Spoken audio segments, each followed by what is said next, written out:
bakabanza bakamutegeka ibintu ari buze kugura. Isume za mfite papa, izaki, bigoma, udusarubeti, udupamba, tundu twose ifiyeri. Ariko turashima Imana nabwo bura n'ifiyeri Imana yahaye ababyeyi. Mwongere muyihe icyubahiro yo kabyara. Ibi rero nge ntabyo nari mfite. Naramubyaraga nkamubyara mw'ubwo buzima, nkamujyana ku rusengero. Nari umuririmbyi uririmbira Imana neza. Nari narabwiye ati hari ibintu ntazakora. Ntabwo nzafata ibyaha ngo mbivange n'umurimo. Gukorera Imana neza bizana umugisha, ariko gukorera Imana nabi bitera umwaku. Uko ni ukuri mbabwiye. Mbwira Imana ngo bazanegura ngende, bazamvuga ngende, bazaca ibicu ngende. Gahunda ni ugucungana n'umutima wanjye nkawurinda kurusha ibindi byose birindwa. Ngafata umwana wanjye nkamukubita mu mugongo, nkajya kuririmba. Bakundaga kunyicaza imbere bitewe n'ijwi nari ifite. Nayicaraga imbere. Hanyuma umwana wanjye urumva imbere, yo wicaye nkaha nawe urabibona. Abantu bose nimba yambaye ubusa ubwiteraniro rirabiruzi. Bakagishyira ku mugaragaro kugira ngo muri mwiteraniro haba harimo ibice bitatu. Mwiteraniro haba harimo abantu baje gusenga bari gufashwa ibintu biryoshye, imitima yabo izi icyo yaje gukora. Haba harimo n'abandi bantu baje gucunga akantu kari buze kuba gatotsi kugira ngo abari ko batwara ku munwa. Atumva byari byaryoshye ariko runaka yabidobereje, yafininye, ajya hararafinina ukuntu bari aho gusa bacunga no gufashwa n'akantu kabi kabonetse mu iteraniro. Harimo n'abandi bantu batazi iyo biva n'iyo bijya. Byabiha byo birabareba, byaryoha byo birabareba. Mu iteraniro haba harimo ibyo bice byose. Noneho iki gice rero kizi kureba neza. Umwe akanyegera kambaza ati mama Baritaza, umwana wawe ko mpora mbona ku cyumweru waje atambaye, yambaye ubusa uko yavuye mu nda, akantu kakahi cyangwa se simvuga akaranje da karakahi. Mu by'ukuri akaranje ni hirya y'indu cyumweru hifite utuntu nyine tw'udusiripurize. Urumva ko nanjye sigenze kuvuga ku cyongereza. Hanyuma cyari icyahi nguko iki gitenge cyasaza, ngafataho kandi nirirwa nshyiraho ibyondo n'iki, ngashyiramo akeko hano, hanyuma nkazamuramo ngakubita mu mugongo, nkajya gukorera Imana. Mubyeyi umwe bimwanga mu nda, arambaza ati ariko unyemerere nkubaze. Umukene avuga yihonga, ariko umukire asubizanya iki? Umwaga. Bitewe na tapu uri kugeraho. Ariko twebwe siko bikwiye kugenda mu izina rya Yesu. Ndamubaza ati none se mami birakucumuje cyane? Tibirancumuza niyo uri kuririmba, uburirimba neza, ubukora ritime neza, ariko yukuye umwana mu mugongo ndagwa. Sema nkabwira ati ihangane nuko, ariko ku mutima nkabwira Yesu ngo mana uze muvugane n'uyu muntu. Ibyo yavugaga ndi ko hari ukurira, ibyo yavugaga ko hari ukuri. Maze igihe mbabwira ngo umuntu navuga kuri urukara ariko ukaba uri n'urukara nyine uzihangane yivugire, kuko ntabwo ari we wari ukugize. Niko bimeze. Umuntu navuga kuri inzobe uri keza uzishime, kuko yakuremye ubwo nyine yaguhaye uburanga. Hari abagabo bafite uburanga ngo yari Meshake, Saduraka na Abedinego ngo bari bafite uburanga. Nimba ijambo rivuga ko abantu bagira uburanga, ubwo umuntu nakuvuga uzihangane, azaba aneguye Imana yakuremye. Uyu mwana ndamubwira ati rero hano mu Bugarama harashyuha cyane.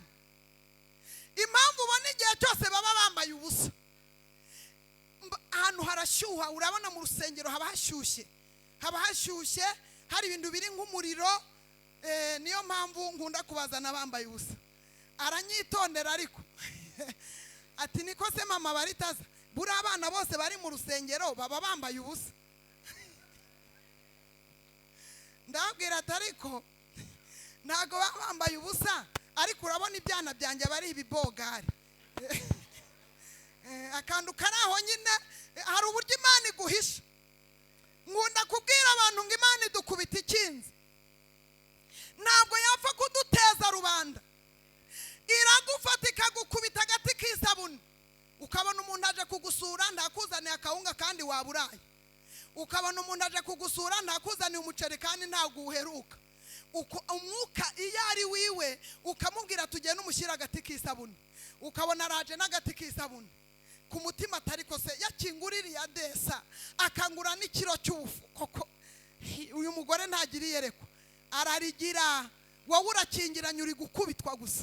Iragikubita ikinze, iguha kenda ugafure, bakuzanira isabuni ugafura neza, iguha igikotori ukubite mu maso, ubundi nirangiza igutereho inyama zitari izinga ahubwo igutereho umubiri, nurangiza ugende mu ifiyeri.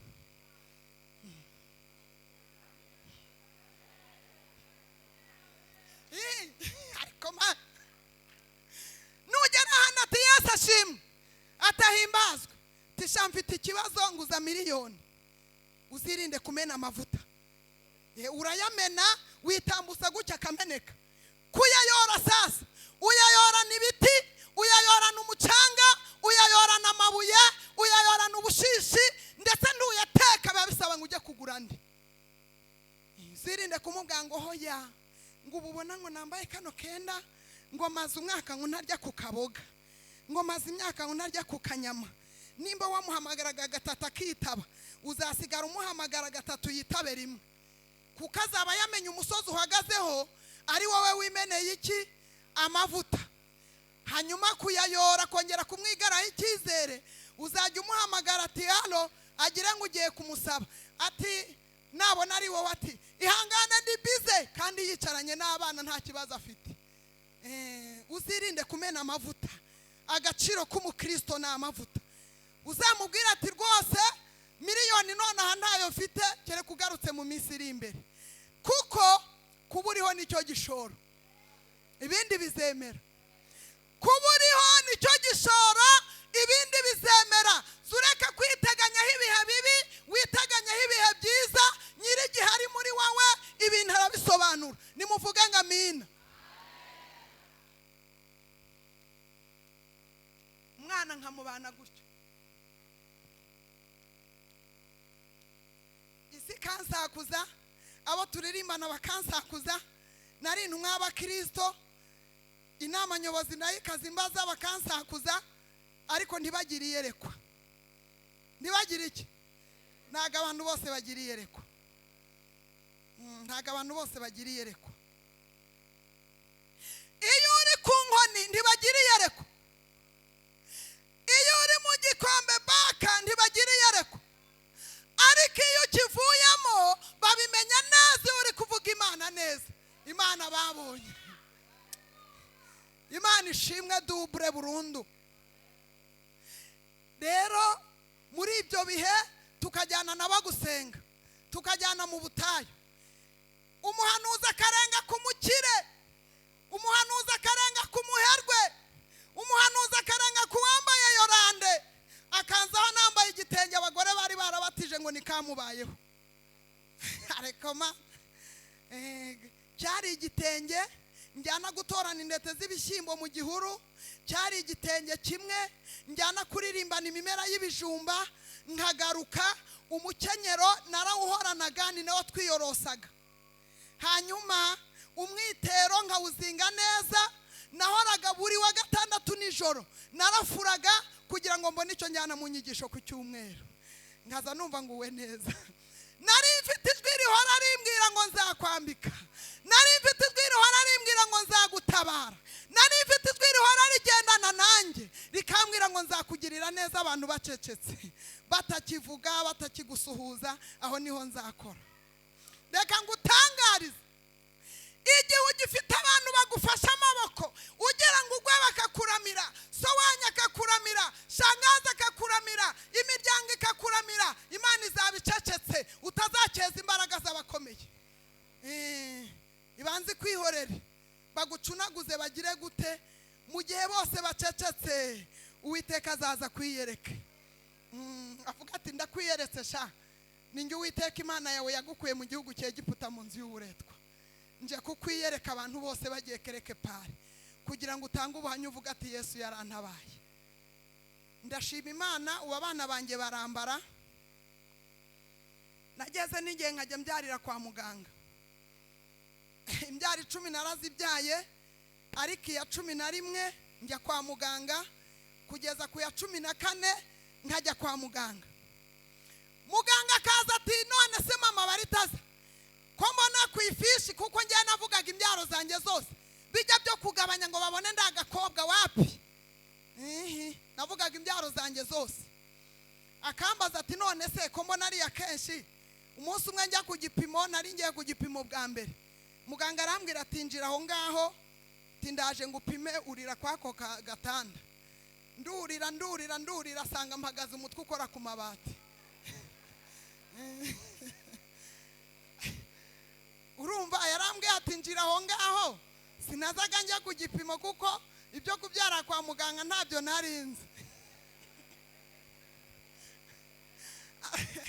Arambaza ati niko, yarabanje areba hejuru, ngajyamo agaseka ntabona umwuka wo kumvugisha, akareba maze nari muremure ndi barushya ihamba, akareba ati nikoze mu bye, agaseka ntambaza. Njyewe rero nari narasiraye, igihe cyari cyaranyigishije kirakabya, hanyuma njyewe ibintu byo guseka ntabyo nari ifite. Yarasekaga akabona ndarubiye, yaseka akabona ndarakaye, nkaza nibaza se burari guseka iki nuko yahasi. Kubita igihe kikakwambura umuntu wagutabara, niko igihe gikora, kigukubita nawe kibajije, kandi kikwambura ikoti kikakwambika umupira nawe kibaza, kirakubwira ati hagarara aha niho navuze. Umubyeyi arambaza ati none se mama baritaza, yaravuze ati mama baritaza, arongera araseka ngo mami we ko mbona wahagaze umutwe ukora ku mabati, waje kwipimisha gute? Nubwo ati ntese kumbwiye ngo nurire, tinose ko nkubwiye ngo wurire uryame, ndakubwiye wurire uhagare ngo uhagaze mu giti. Ndamubwatumwiye ko nurira ndi wari wambwiye ibindi nkora. Ndaryama ariko ndenzaho umwenda cyane kujya atankoraho. Yagira amanura umwenda nkawuzamura ati mbabarire mami, umbabarire rwose, urumva ntabyo narinzi. Ariko aza kumbima arambwira tumva nimba hari abantu bansekeje wa mubyeyi urimo, ati gusa utwita umuhungu, atariko Imana izambabarira bari njye ukubyaza. Hanyuma ndashima Yesu niwe wambyaje, ambyaza tuganira, ambyaza neza. Ndatangariza ababyeyi kubyarira kwa muganga ni byiza cyane, ni byiza we. Maze bashizeho itegeko, uribebeza gutyo umugabo akaza kugutora.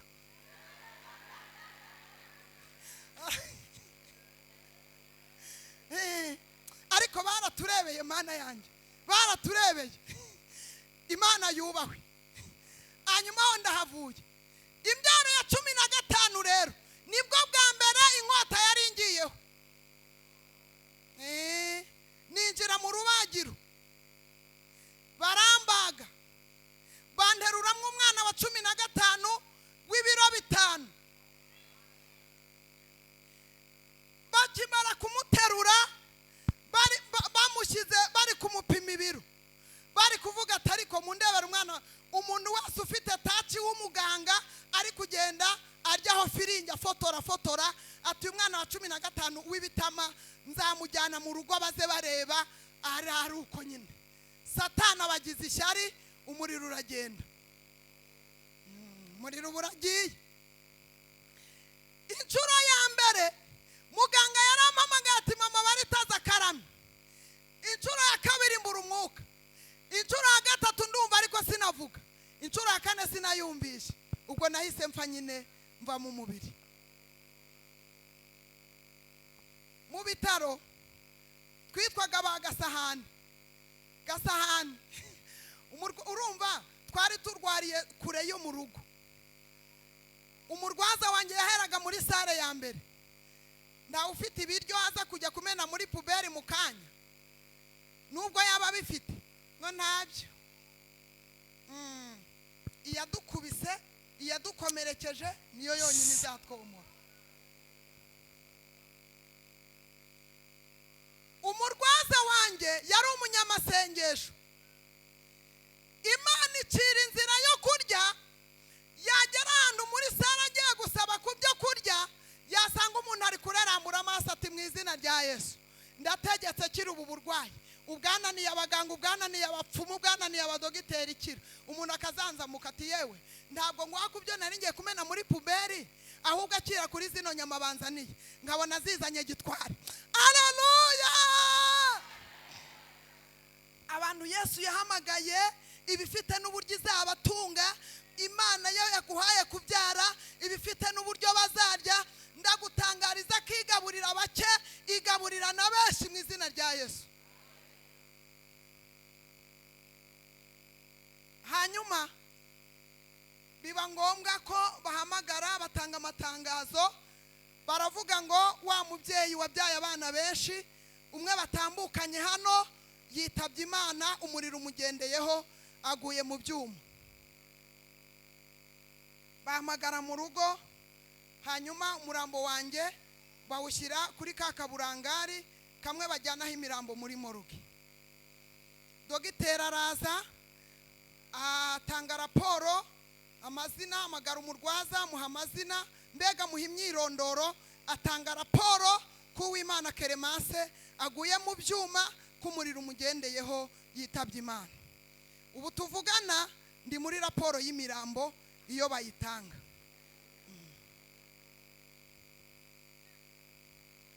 Hanyuma birangiye, uwo nyine umaze gutanga raporo yari umunyamasengesho, yari umuganga ariko anasenga, ubwo yari nkuriya nyine. Ijwi rimuzaho riramubwira ngo umva, yarankoreye aracyanankorera, ati kwa jinara Yesu Kristo. Arakomesha kuko yabonaga byarangiye na raporo yayitanze. Rimugarukaho aracyankorera kandi yaranankoreye. Zenguruka uyu murambo inshuro 3, uwuhamagara mu mazina yawo, njye Uwiteka ndashaka kumuzura, aracyafite imirimo azankorera. Arababaza se aka gatsi gashobora kuzamura ubuzima? Ati cyane rwose, aka gatsi nibwo buzima. Bahita bankubita muri ambulance, ndadoze, ndagize gute, nasamye gutyo, banjyana mu bitaro byanyu bita mu Bushenge mu kandi karere. Ndumva ntabona icyakora umurwaza wanjye ngo ambulance yageraga ahantu habi mu biyira byiriye Rusizi, abari biyira nyine nta bwose abari kaburimbo. Ngo ambulance yatsikira, amaraso agahita mukwira mu maso, agahanagura. Wehe n'ubu yari gushima Imana, ayishima ari kurira avuza induru, ati sinibaza ukuntu uriho, yo nkubonye mbona uri nk'umudayimoni kuko simbyibaza. Hanyuma tugera muri ibyo bitaro, hanyuma tuhageze mara iminsi 3 umurwaza atarambonaho na gatoya, atarambonaho na gato. Yagira ngo abaze ati ceceka wa mubyeyi we, ibintu uri kubaza urabizi, uri kubaza urabizi. Abantu bararize, barayahoze.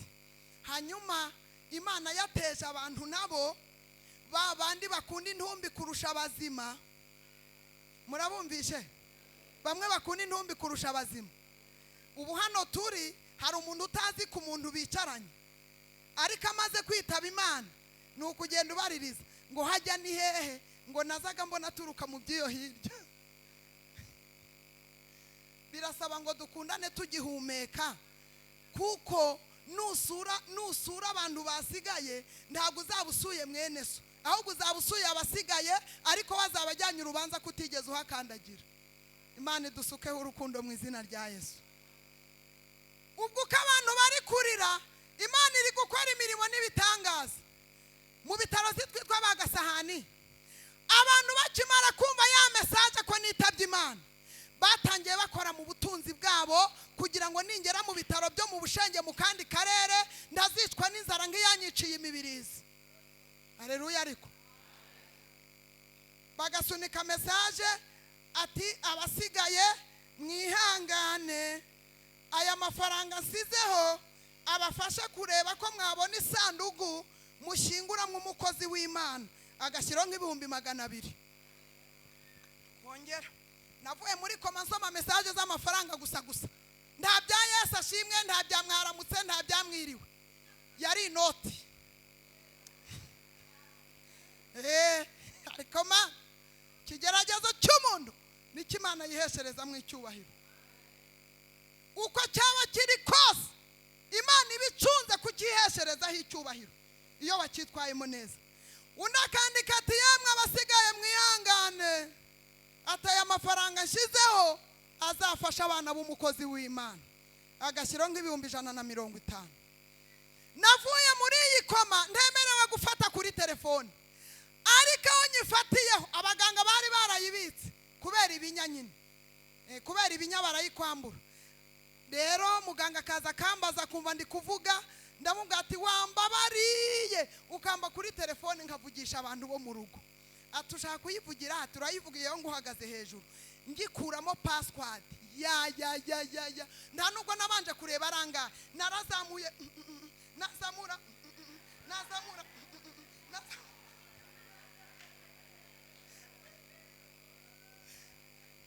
ibintu biryoshye. Nsanga hariho message z'amafaranga ibihumbi miliyoni kuri telefone y'umurwaza wanjye, baramburaga bakamuhamagara hariho ibihumbi 300. Natwe dutangira kuba ababosi mu bitaro. Singe warose banyemerera gushinga ukuguru, ngaza mubwira ati hajye hose baducunaguje bariho duhera. hamwe badukubise ku munwa ngo turi bagasahani abariho duhera. Twahagera nkamubwira ati rero ubwo twari twabikuje ibihumbi 200, ndamubwira ati rero fataho ibihumbi 10 uhereze uriye. Umuntu wabanje gucunaguza n'uwihe? Ati nuriya kanosha. Ati nuriye. Abari uheraho kugira ngo Imana dukorera imwemeze. Banzi mwemeze. Dufite Imana itari Dagoni, dufite Imana itari Shera, dufite Imana itari Bayari, dufite Imana ititiranya amazina. Ipfa kuba yaravuganye nawe, ibindi yavuze no kubikora izabikora. Amen.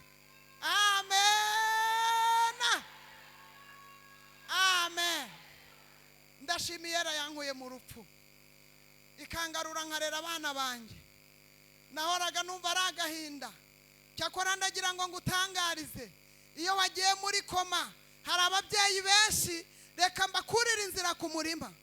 Umuntu wese muri iri rugendo azikorera iwe mutwaro. Muri uru rugendo azikorera iwe mutwaro. Ukimara kwinjira muri koma uba ufite marayika ugushinzwe mugendana. Ibyo kuvuga ngo hari abana 10 nsize, ngo hari fendi, ngo upfuye ari mu rweya, ngo upfuye uri kubyara, nta nubwo ubuzi ko wabyaye. Wowe gusa uba uri mu ifiye. Aho tujya ni heza, ndahabakumbuje. Mbakumbuje iki gihugu. Aho tujya ni heza. Impamvu Satana turwanya ngo ntituzahagere nuko z'amateka y'ibiriyo, ariko nawe utwarane kugira ngo uzahagere urebe ibi byiza biriyo. Ibintu byo kuvuga ngo hari abana nta mateka nari ifite. Icyakora njya kuva muri iyi koma yo nayimazemo iminsi 3, nibwo nabonye marayika nkora ku maso, mbona inzu nari nsize bari kubaka iwanjye, numva ijwi rirambwiye ngo iriya nzu uzayibamo, humura. Ndashima Yesu utaremeye ko ngwa muri iyi koma. Ni mumumpera amashyi yo hejuru yo.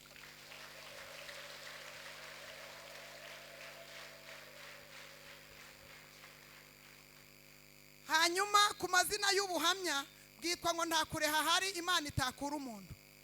Ishimwe ryitwa imbaraga z'Imana no gukomera kwayo. Iyerekwa ryitwa amaherezo, ubu wicaye aha ufite iherezo. Hanyuma ku ngingo zigize ubuhamya, nabyaye 12 ntaricara mu modoka kuva navuka. Nkaza nzireba mu nzira, nta nubwo nari nzi ko imbere haba mu intebe. Nabonaga zigenda nkajya n'utudukuru turi kugenda. kubera ya madirishya ariko mana, ariko najya gusenga Imana ikambwira ati nukuri kose umva zira zose uzazicaramo. Nkajya mbona mu buzima nari ndimo, nkajya mbona bitashoboka. Ndashima Imana ubu nzicaramo. Yongeze Nyabugogo ntega iyo shaka, iyo shatse ntega Kivu Berite, iyo shatse ntega Omega, iyo shatse ntega Pasteur, iyo shatse ntega Volcano, iyo shatse ntega Zebe. Ariko murumva ibintu atari umuto. Turashimiye Kabyara ibasha kuvuga igasohoza, kandi iyo ivuze badahari ibisohoza bareba kugira ngo ibintu byose bigende neza. Niko igikora.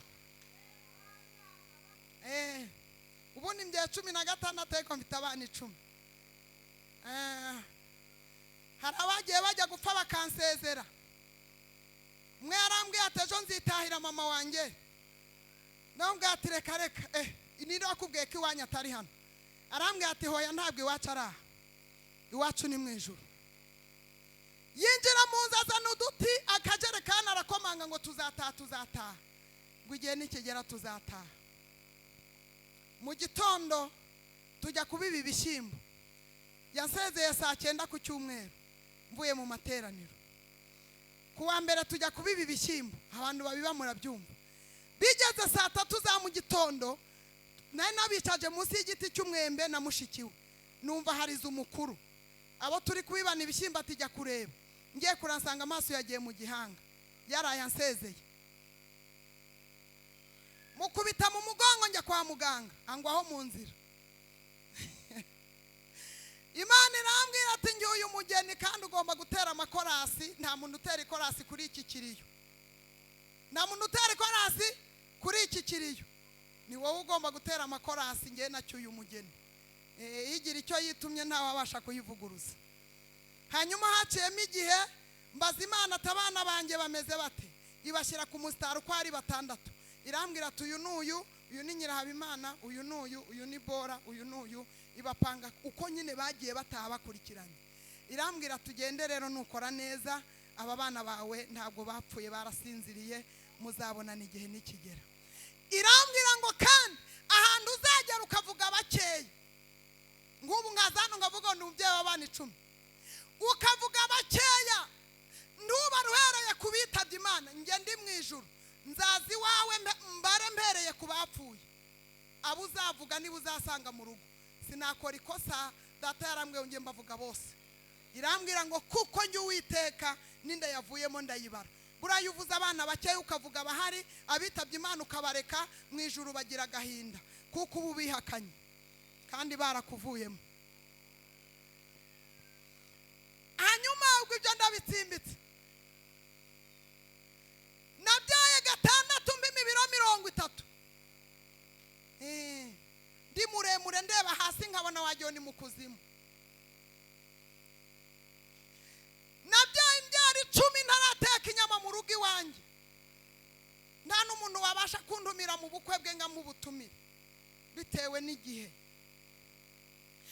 Ariko umugabo w'intwari arambwira ati ibyo byose ureba nzabivunja ubusa, nzakugirira neza. Imana yigeze imbwira ngo nzakujyana i Kigali. Numva ni Kigali kinini bazasonga tukarya. Ariko ndashima Imana, murabona ko nubu niho ntuye. Ubu niho nza kurara, niho ntaha. Ndi mu karere nza numva ngo naka Kicukiro. Mumbere Yesu amashyi yo Kabyara. Iyo abivuze arabikora. Kwishimwe ryitwa imbaraga z'Imana no gukomera kwayo.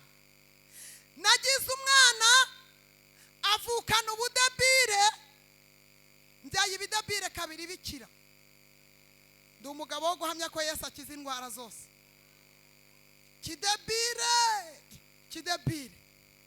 uzi gutunga umwana w'imyaka 10 utahagarika ku bibero ngo wumva amaguru, utabona uko wambika ipantaro, utabona uko wambika agapira, ukarinda gushyira ku rutugu ukamwambika nk'igipupe. Arakini Yesu we, Imana nyikuriye igitambaro ingofero igira abagabo. Ni ukuri kose. imana ikajya imwira ngo nzamukiza n'ukuri. Ndashima Yesu yaramukijije, ubu ni umugabo ubyaye gatatu wenda kubyara kane.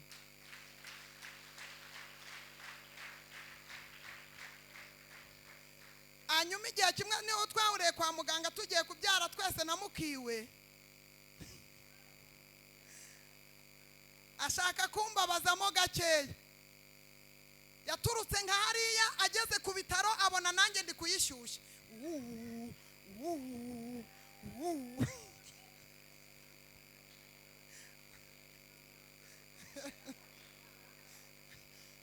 Arambwira ati mama, atagera hino nkubaze, urumva nibereye ku gise umwana nagiye kumbaza. Ati nk'ubu koko mu by'ukuri, ati iyo ubona ndi hano nawe uhari uraza ubyarana n'abana? Ndamubwira ati ariko wa mwana ufite ikibazo cye, urajya ubyara ujyana iwawe nanjye mbyare njyana iwanjye. Ati ibintu urimo urabizi. Nihagararaho nk'isombe ridafite amavuta. Arambwira ati rero ubu se ninde undwariza umugore ko nari mushyikije hano ngo nze nkurebe? Ndamubwira ati genda urebe nyina, nimba ntawe urebe marene. Kuko nibuka ko yamuhaye kado, nawe ati ya kado wamuhaye ntiyari y'ubusa, genda umubwaza mu rwaza. Iminota 0 ngira Imana ngiye bampa transferi. Hanyuma yaramaze kumbaza ati ubu se ninde ubanza kuri maternité koko?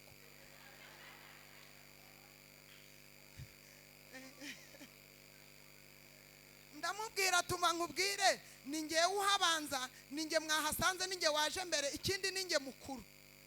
Ngira Imana bampa ngiye transferi.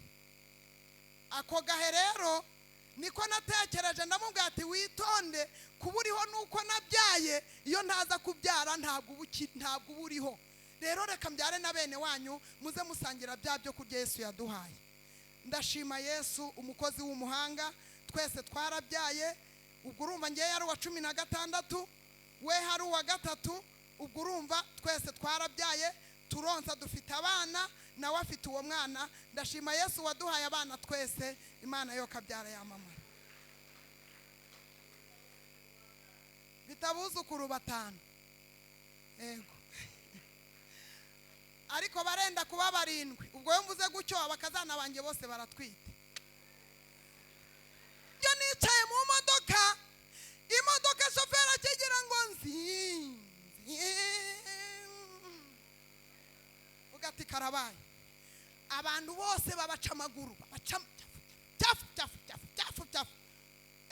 Mfuka mu maso. Tugeze ahantu bita mu Kizami, hari mu ikorosi zinze nk'ingata. Ndibaza ariko bakora bandenza aho ndi kujya mfutse mu maso, ibyo bintu yaba ari ibiki? Mfukuramo gace guke. Nareba hariya nkabona ibiti byose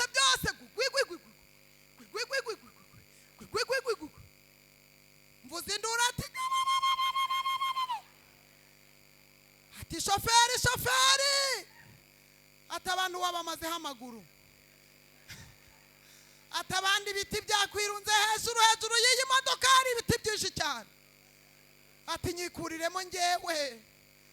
Amamodoka yaparitse, abantu mu mazu bahagaze, amamoto yaparitse, nta muntu uri gutambuka. Ndamubwira ati nkuramo, nari ndi kujya mu ivugabutumwa, nibwo bwa mbere nari ngiye mu ivugabutumwa. Ngenda n'amaguru ngerayo imikungugu ari icya yose, kandi bari bunkuremo ku rusengero nka hariya. Ndashimiye yera yo kabyara, igira aho ikura ikagira n'aho igeze.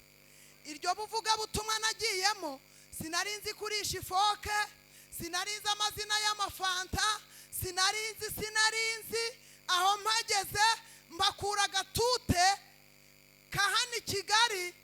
Ako gatute twarangije ibiterane by'iminsi 3, bajya kutwakira muri Mariyoti. Ntazi kurisha ifoke, ntazi kurya, ndazi ngoko, ndazi nyama, ndazi wewe ya mbona baturuka nyiriya hirya, inkoko imeze nk'umugore twite dulululu. Ariko uzikurinda mana we, Emana we, yewe mana we, yewe bosi we. Hallelujah. Imana itanga umugisha mu mujyi no mu cyaro n'ukuri kose. Kuba waburaye ndibivuze ngo Imana ndizakora. Kuba uhora uri mu butsika abantu bakuvuga uko bashaka ntibizayitera ubwoba. Icyo yavuze no kugikora izagira ute. Namaze gusoma ijambo rivuga ngo mu mahanga yose ukora ibyo gukiranuka Imana igira ute. Imana nimba ikwemera abantu batakwemera utewe ubwoba niki. Jya ubihindura zeru ucungane n'umutima wawe, ibindi Yesu azabikora. Ndashima Yesu. Naryaga ari uko ntoye intete z'ibishyimbo mu nzira no mu isoko ndi umubitsi wa korari. Ngatora intete z'ibishyimbo mu nzira mu isoko, ngaririmbira imimera y'ibijumba mu Buhanga ndi umubitsi wa korari. Mbika amamiliyoni. Hari igihe twakoze inama ya komite, iyo nama yanzura kujya kugura senti. Perezida arambaza turayafite, ati ndayafite, ndagira inkweto zo kwambara. Nkajya mu materaniro ntazo, nitwa koramo ntabure. Ariko Mana ndashima Yesu wabinshoboje. Kuba ntarayariye ngo mena amavuta, iyo bajyaga gutora umubitsi ntibirirwaga batora. Baravugaga ati umubitsi turamufite. Atari hehe, ati wa mubyeyi mama Bayitazari. Wandeba ku biro mfite, wandeba igitenge nambaye nateranyishije agashinge indodo z'imifuko, cyari igitenge cy'umutuku ariko ubona ari umutuku n'umweru kubera indodo z'imifuko. Ariko nkabika amamiliyoni mu nzu. Imana ikarinda abana banjye ntibayibe. Nabyo ndabishimira Imana muyihe icyubahiro. N'ubutwari. Kuba wabura utayariyeho n'ubutwari. Ntabwo ari nge wabyishoboje ahubwo nashobojwe byose na Kristo imbaraga. Nawe wicaye aha ufite ibibazo bimeze nk'uruhurirane. Bimwe biratambuka ibindi bikaba bije. Wageze nubwo wiheba, iyarinze Yosefu nawe izakurinda. Iyarinze Yosefu nawe izakurinda. Ugeze aho wiheba, ugeze aho bicitse, ugeze aho biyobye, ugeze aho imiryango itakikuvugisha, ugeze aho inshuti zakuvuyeho, ugeze aho ubutsiko buremwa ari wowe buremwaho. Ibyo ntibigutera ubwoba, ibyo ntibigukange. Iyantabaye nawe izakurengera. Gahunda ufe gutwara intwaro yitwa kwizera. Ibindi winjire mu biboneka ukuye mu bitaboneka.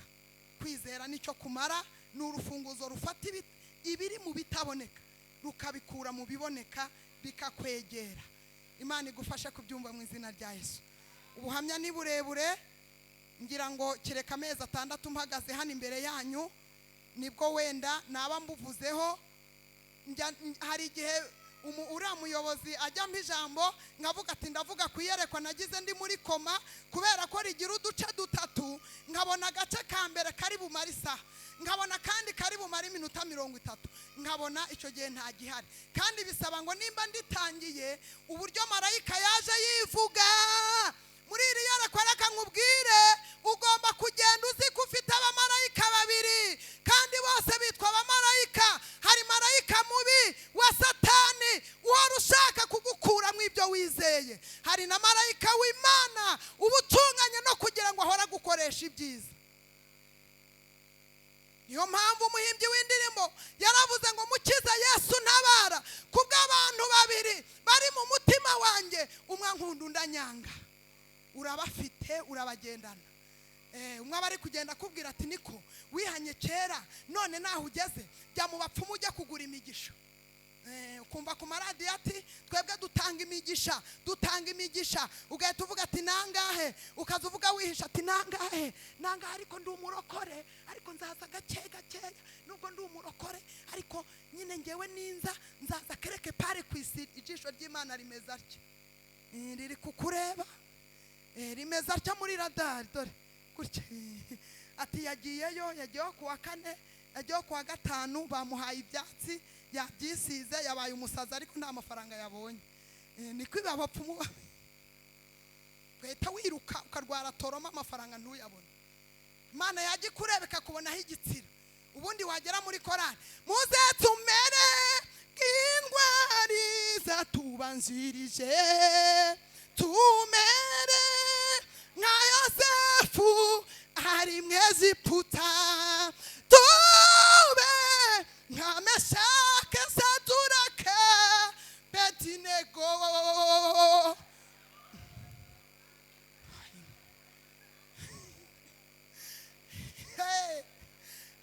Imana yakureba ikakubonaho sinye y'ubupfumu, ikakubonaho sinye y'abadayimoni, ukabikora gutyo ukizunguza ariko uriho sinye.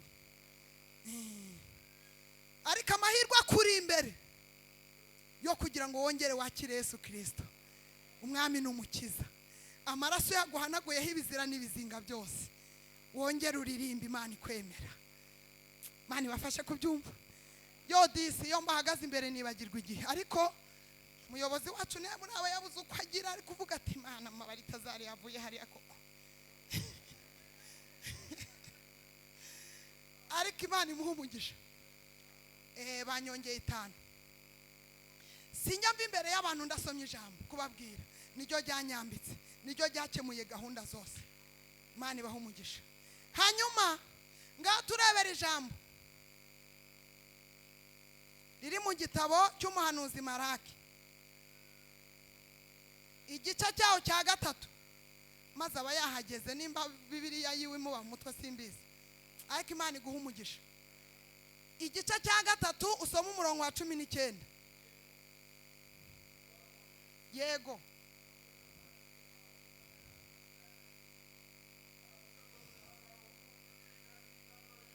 Dore hazabaho umunsi utwika nk'itanura ry'umuriro, abibone bose n'inkozi z'ibibi zose abo bantu bazaba ibishingwe, maze haba umunsi uzabatwika bashire, niko Uwiteka Nyiringabo avuga. Ntabwo uwo munsi uzabagirira impuhwe cyangwa imbabazi ushingiye ku byo ufite, ntabwo uzabasigira umuzi cyangwa ishami.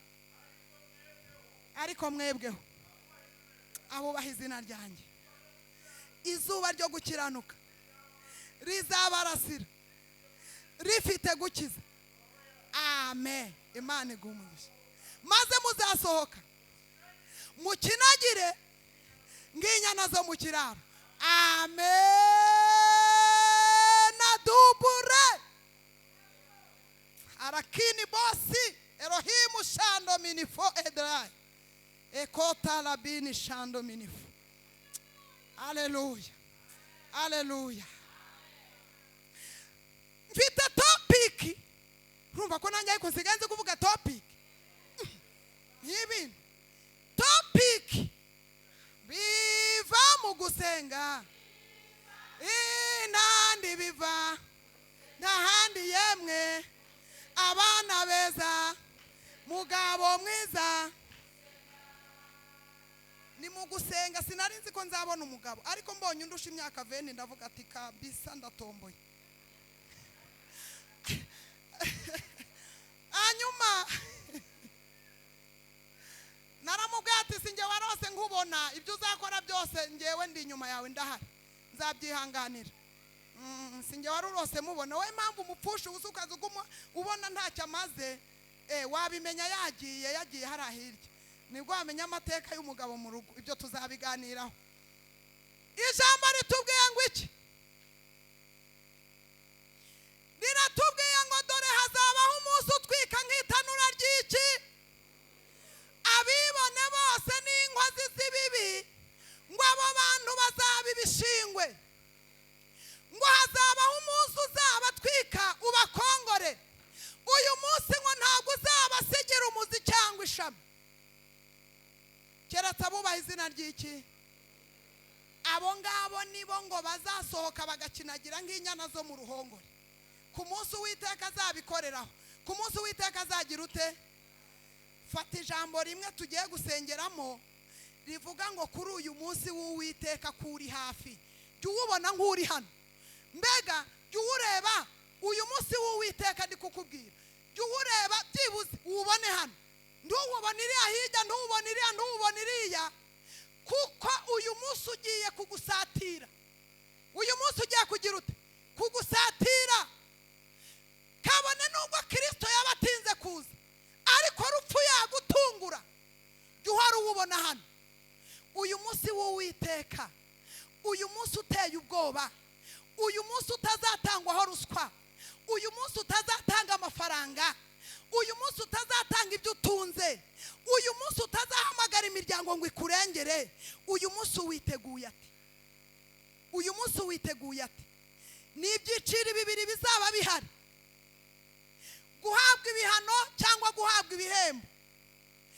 Uyu munsi rero twebwe abicaye aha, abubaha Uwiteka, nimureke duhindure gusenga, duhindure tuvuge ngo Mana, kuri uyu munsi ukomeye tubonye, utubabarire tuzabe turi muri cya cyiciri kizasohoka nk'inyana zo mu ruhongore. Kuba wicaye aha byonyine ubishingireho, uzamura ikiganza dusenge. Ndiwifuza umuceri, ndiwifuza kawunga, ndiwifuza amahoki, ndiwifuza ifiriti ku mibyizi, wifuze kuzabaho neza kuri uyu munsi. Mana, turagushimiye, tugushimiye kuri urukundo, tugushimiye ubuntu, tugushimiye imbaraga, tugushimiye imbabazi. Tumenye ko ukora byinshi, ibi byose ukabikora kwiyubahisha, ariko ijambo ridusobanuriye ko aho imbere yacu gatoya, aho imbere tutarebesha amaso y'umubiri, aho imbere umuntu ataturangira, aha tutahamagara telefone ngo tumenye ari ryari, aha tutashyiraho amayinite menshi ngo tumenye igihe. Ijambo riratubwiye ngo uyu munsi w'Uwiteka uzaba utwika nk'itanura ry'umuriro, ariko nka kuri uyu munsi Uwiteka azabikoreraho, ngo abubashe Uwiteka bazaba bameze nk'inyana zisohotse mu ruhongore. Turasenze iri teraniro, abaje n'abataje, turasenze ngo iri sengesho ribe tarasiferi rigera ku isi yose, rihindura imitima. Kuri uyu munsi uzabikoreraho, twebwe tuzasohoke nk'inyana zo mu ruhongore. Ntitwabyishoboza rero, duhe kwitegura uyu munsi neza, duhore twiteguye, kuko tutazi umunsi cyangwa igihe. Tubishobozwe nawe Kristo utanga imbaraga mu izina rya Yesu, amen. Yesu abaho umugisha. Iraneza niyamamare, niyamamare, umwami w'abami niyamamare, niyamamare. Ayiwe ngo ayo mashyi we, amashyi amashyi we, amashyi barokore, amashyi amashyi we, amashyi amashyi we, amashyi amashyi we, ayo mashyi, ayo mashyi, ayo mashyi we, ayo mashyi we, ayo mashyi we, ayo mashyi we, ayo mashyi we, ayo mashyi we. Bakobwa barihe, abakobwa gusa, bakobwa barihe, igicaniro cy'Uwiteka kiri hano hantu we. Ayiwe ngo igicaniro cy'Uwiteka kiri hano hantu we. Ayiwe ngo nimucotesha, ngo nimucotewe, nimucotewe, nimucotewe icyo gicaniro, nimucotewe, nimucotewe, nimucotewe, nimucotewe, nimucotewe. Imana iraboneka, Imana iraboneka, Imana iraboneka, Imana iraboneka, Imana iraboneka. Amapendo arihe, Imana iraboneka, Imana iraboneka, Imana iraboneka, Imana iraboneka.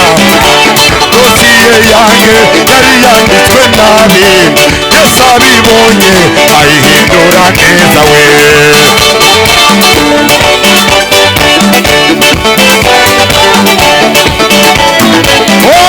Dosiye yanjye yari yanditswe nabi cyane, Yesu abibonye cyo ayihindura neza we.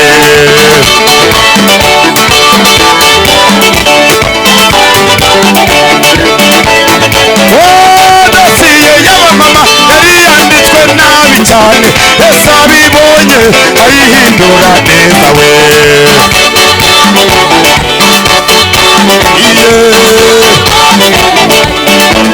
Ego n'umugabo nanjye ndamwemera, gira neza n'umugabo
ubuzima wa milele. Baba ni wetu ubuzima wa milele. Yesu ni wa buzima, Baba ni wa buzima, Kristo ni wa buzima, Mwami ni wa buzima. Yesu ni wa buzima, Yesu ni wa buzima, wa milele ni wa buzima.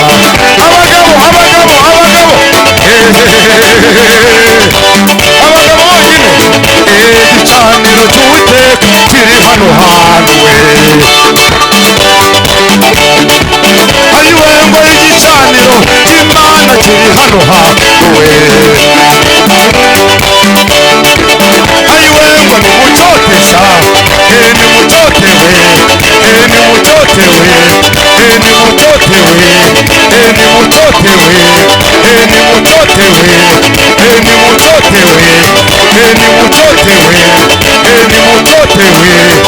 mubaha amashyi. Abagore batwite, abagore bahetse abana, abahetse abana, abahetse abana.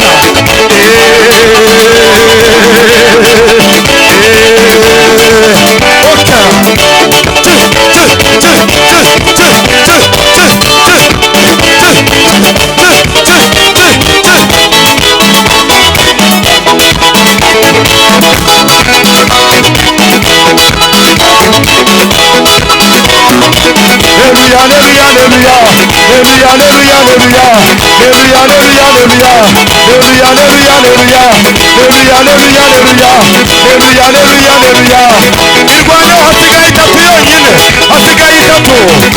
Bose irwaneho.